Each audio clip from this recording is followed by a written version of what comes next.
আজকে খাগড়াবাড়িতে শুভেন্দু অধিকারীর উপর হামলা করা হলো কার স্বার্থে? অপদার্থ চোর মুখ্যমন্ত্রীর জবাব দাও। এই রোহিঙ্গা মুখ্যমন্ত্রী দূর হটো। এই রোহিঙ্গা মুখ্যমন্ত্রী মানছি না, মানব না।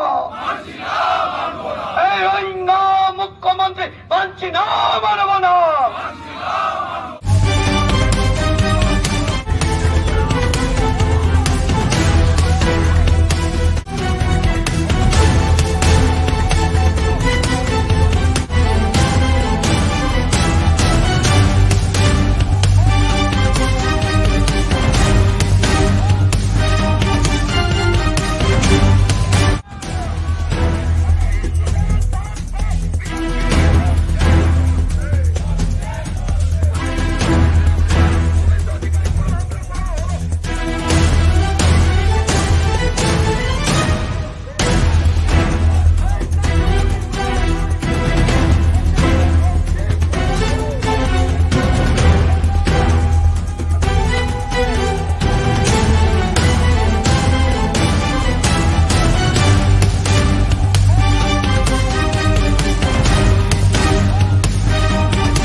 আজকে আমরা এখানে টায়ার জ্বালালাম এবং এই যে অত্যাচার করছে এই জিহাদিদের দিয়ে, যে আমাদের বিরোধী দলনেতার সামনে যেভাবে তাকে হেনস্থা করা হলো, তার গাড়ি ভাঙচুর করা হলো, বুলেট প্রুফ কাঁচ পর্যন্ত ভেঙে দেওয়া হলো, এইটার প্রতিবাদে আমরা জেলায় জেলায় মণ্ডলে মণ্ডলে বিক্ষোভ করছি। মূলত কি ডিমান্ড?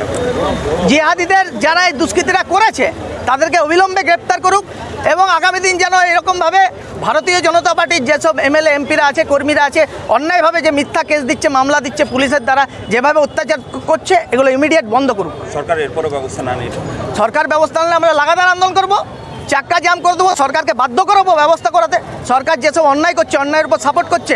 আগামী দিন 26-এর নির্বাচন আসছে, জনগণ বুঝিয়ে দেবে। 26-এর নির্বাচনে পশ্চিমবঙ্গে পদ্মফুল ফোটাবে, বাঁকুড়াতে সাতটায় পদ্মফুল ফোটাবে।